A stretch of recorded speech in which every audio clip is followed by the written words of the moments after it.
आज हम पढ़ते हैं कि मैक्सिमम पावर ट्रांसफर थ्योरम। और मैक्सिमम पावर ट्रांसफर थ्योरम हम क्यों पढ़ते हैं और इसका बहुत यूज किधर है। ये being electrical engineer and being electronics engineer, electrical communication engineer, ये आपको बहुत फायदा देगा आपकी कम्युनिकेशन साइड पे। Okay, when you want to communicate with others and with wireless channels, so आप एंटेनाज यूज करते हैं। एंटेना हम ये कहते हैं कि हमारा जो पावर है वो मैक्सिमम ट्रांसफर हो जाए।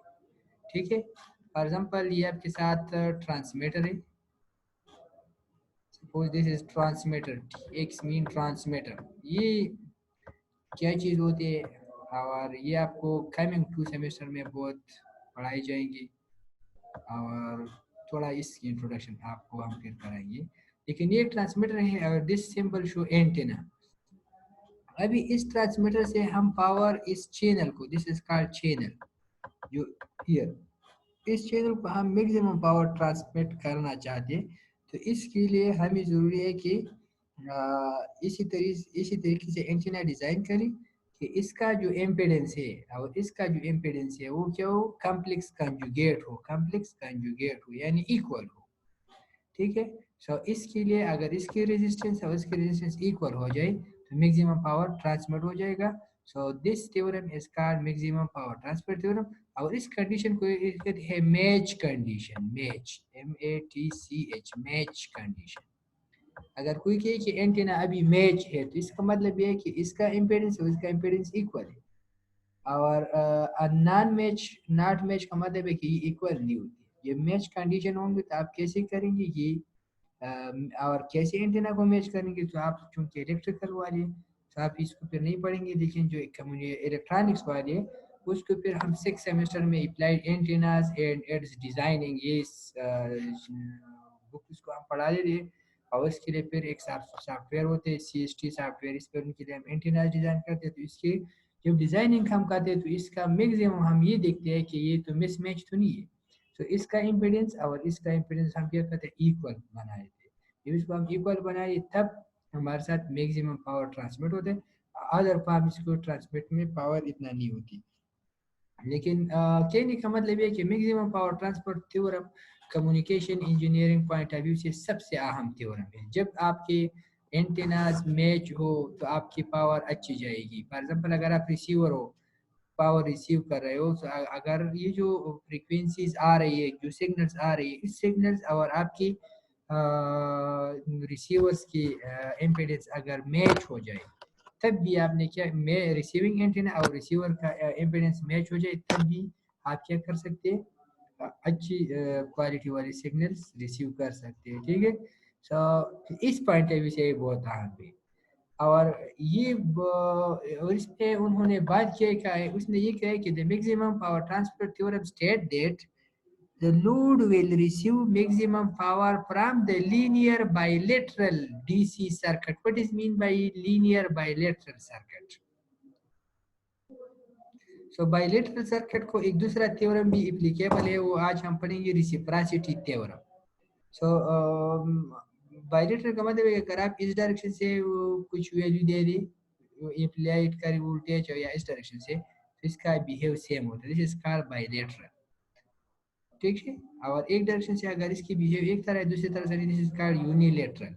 For example resistor is bilateral device, why, इससे करंट इस डायरेक्शन से भी फ्लो इस तरह। लेकिन अगर आप डायोड का कंसीडर करें, diode, so this is not bilateral device, this is unilateral. इसको अगर इधर पॉजिटिव कनेक्ट कर इधर नेगेटिव तो ये ऑन होगा, इधर नेगेटिव इधर पॉजिटिव तो ये ऑफ होगा। कहने का मतलब है इस डायरेक्शन से करंट होगा लेकिन इस डायरेक्शन से नहीं। So this is not a bilateral, this is unilateral.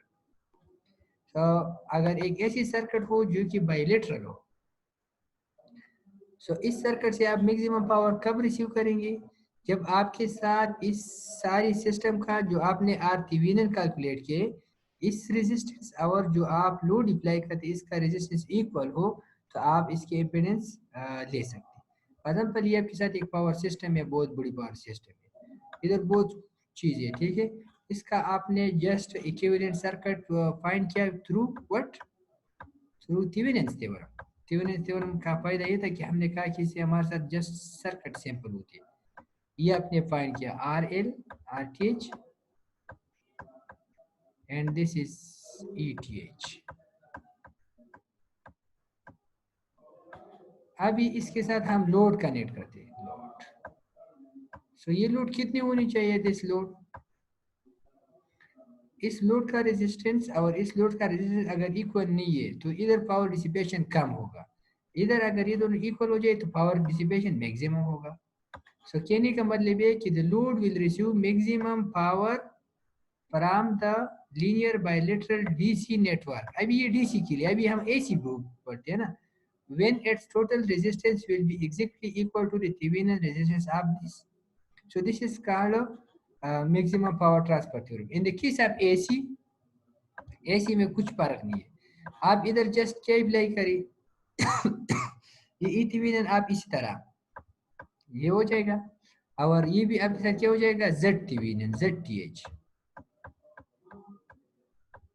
और ये आपके साथ क्या हो जाएगा? ZL। लेकिन इधर आपके साथ R इसके इक्वल होनी चाहिए, लेकिन ये आपके साथ कॉम्प्लेक्स कंजुगेट होनी चाहिए। कॉम्प्लेक्स कंजुगेट का क्या मतलब है? For example if Z is 3 plus J4, इसका क्या मतलब? इसका मतलब है कि 3 ओहम इसमें रेजिस्टेंस है और 4 ओहम इसमें इंडक्टेंस है। तो इधर आपके साथ लोड क्या होनी चाहिए? लोड मस्ट बी ZL आपके साथ क्या हो जाएगा? Z की कंजुगेट होगा। कंजुगेट का मतलब है 3 माइनस J4, 3 माइनस J4, ये आपके साथ हो गया 3। ये 3 तो इक्वल होनी चाहिए, लेकिन ये जो रिएक्टिव कंपोनेंट है ये कॉम्प्लेक्स कंजुगेट होनी चाहिए। अगर इधर इंडक्टर है तो इधर कैपेसिटर होनी चाहिए, इधर कैपेसिटर है तो इधर इंडक्टर होनी चाहिए। सो अगर ZL आपके साथ Z थेवेनिन के कॉम्प्लेक्स कंजुगेट के बराबर हो, कॉम्प्लेक्स कंजुगेट के बराबर हो, तब आपने मैक्सिमम पावर आप रिसीव कर सकते हैं। This is called the maximum power transfer theorem for AC circuit. For DC circuit if RL is equal to RTH, so this is for DC and this is for AC। so कहने का मतलब है अगर आप AC के लिए पढ़ ले, DC के लिए पढ़ ले, तो एक दूसरे के लिए कोई बात नहीं होती, लेकिन मेन बात इसमें ये होता है कि आप क्या करें,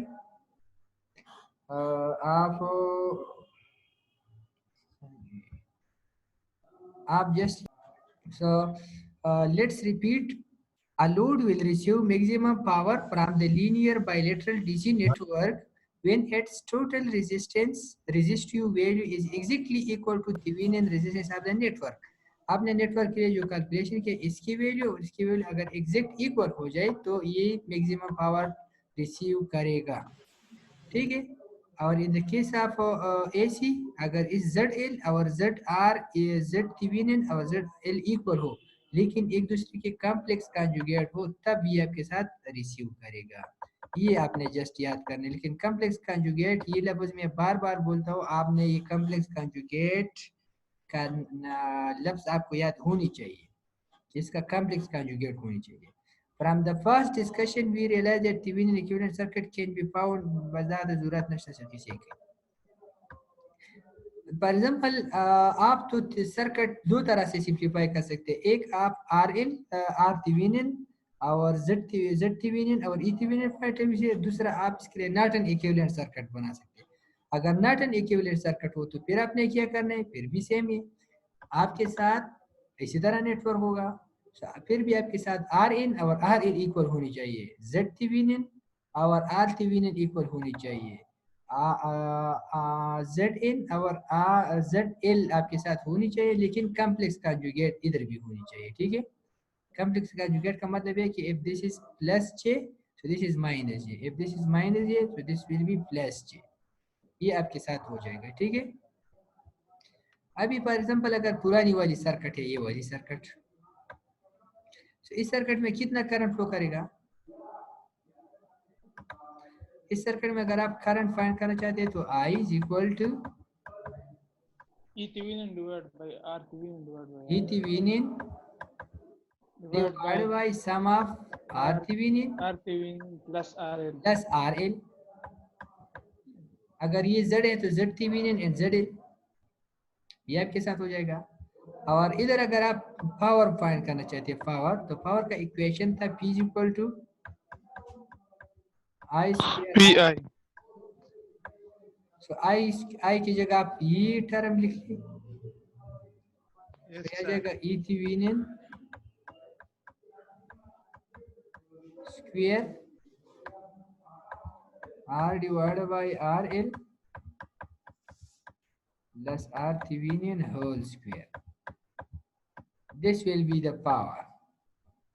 इसको मजीद हम पढ़ते हैं कि ये क्यों मैक्सिमम देगा दूसरे पे नहीं देगा, इसका हम बहुत गहरी एनालिसिस अभी कर रहे हैं कि बहुत गहरी एनालिसिस होगी। इस एनालिसिस में आपको बिल्कुल पता लग जाएगी कि हाँ इसकी वैल्यू आप इस तरह करते हैं, इस तरह, तो इस तरह ये क्यों होती है और क्यों नहीं होती, और आप इसको देखेंगे।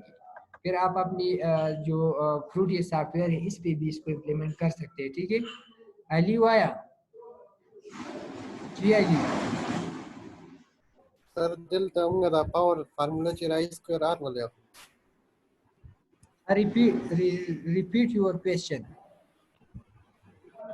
सर इधर जो हम ये पावर का अगर पावर मालूम करने हो इस सर्किट के लिए, तो उसके लिए हम आई स्क्वायर आर क्यों लेते हैं sir? I P square = I R square R क्यों? क्योंकि आपके साथ रजिस्टर में इधर लोड में जो पावर डिसिपेट होता है वो डिसिपेशन किस चीज में होती है, आई स्क्वायर आर डिसिपेशन। आप बार बार बोलते हैं कि आई स्क्वायर आर डिसिपेशन किया जाता है, तो इसलिए आई स्क्वायर आर हम लेते हैं। ठीक है, ठीक है रजिस्टर सर, में जो डिसिपेशन होते हैं वो in the form of I square R होते हैं। अभी ठीक है ये तो हमने दो चीजें पढ़ लिया कि आपके साथ आर एल और R T H, R L और आर एल, इस तरह जेड एल और ये इन द फॉर्म ऑफ ए सी अपने जेड लिखने, तो आपके साथ इक्वल होनी चाहिए। दूसरा आपके साथ करंट इसी तरह आ जाएगा और इक्वेशन इसके लिए ये इसी तरह आ जाएगा पावर कंजम्पशन के लिए। ठीक है, अभी ये तो हमने जस्ट इसके लिए ये पढ़ लिया कि ये क्या। अभी ये एनालिसिस देखते हैं। ठीक है, this is the circuit. Suppose इसके लिए आप सर्किट इधर बना दी कि ये एक ETH है, this is RL and this is the, suppose इसको मैं इस तरह लिखूँ, दिस इज द ZTH क्योंकि हम AC पढ़ते हैं तो ZTH बोल, and this is the ZL and this is the ETH। और ये कौन सा बात ही करते हैं, ये ऊपर अभी जो हमने डिस्कस कर दी ये सर्किट, ये इसकी बात करते हैं कि suppose let's now consider the example where ETH is 60 volt, ये 60 वोल्ट है, एंड RTH इज 9 ओम, और RTH किसी नेटवर्क के लिए हमने कैलकुलेट किए। आवाज को क्लियर देखा ना? जी sir. Yes, sir. Yes sir. So RTH आपके साथ 9 ओम है और ETH आपके साथ 60 वोल्ट, 60 वोल्ट। ठीक है, so there is a 60 volt ETH and RTH is 9 ohm. अभी RL हम वेरी करते हैं और देखते हैं कि किस RL पर इसकी मैक्सिमम पावर कंज्यूम होती है। और कैसे फाइंड करेंगे, करंट हम इस तरह फाइंड करेंगे और पावर हम इस तरह इस इक्वेशन से फाइंड करेंगे। ठीक है, और वोल्टेज इसके अक्रॉस कैसे फाइंड करेंगे, वोल्टेज सिंपल है ना, by DVR by VDR, RL divided by RL plus RTH multiplied by ETH will be what, will be VL। so अगर VL आपने फाइंड करना तो इस इक्वेशन से, IL आपने फाइंड करना है तो इस इक्वेशन से, और पावर आपने फाइंड करना है तो इस इक्वेशन से। ठीक है, अभी हम आ रहे हैं अपनी क्वेश्चन की तरफ। क्वेश्चन हमारा ये कि सपोज आपके साथ ये एक सर्किट है, ये वाली सर्किट, ये देखिए, और इस सर्किट में ETH 60, RTH 9 है और RL आपने चेंज करना है।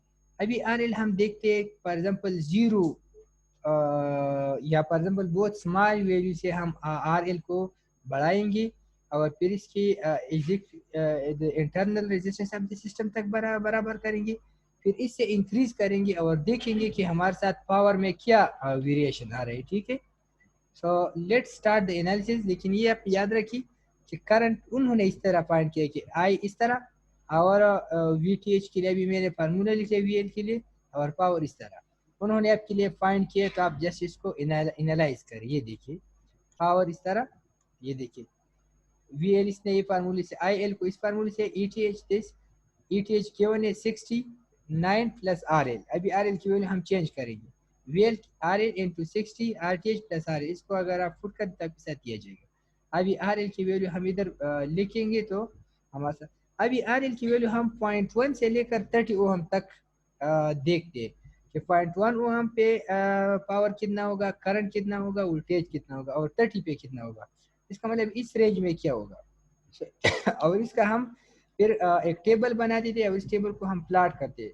ये देखिए, सो अगर 0.1 ओहम हम डाल दी इसमें तो पावर 4.35, IL इतना और VL इतना।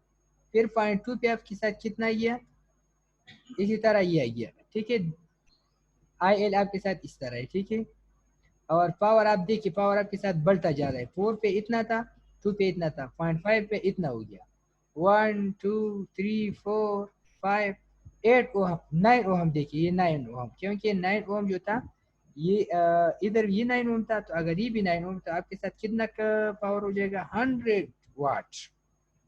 और करंट कितना होगा, 3.33, और पावर वोल्टेज कितना होगा, 30। ठीक है, और बैटरी का वोल्टेज क्या था, 60।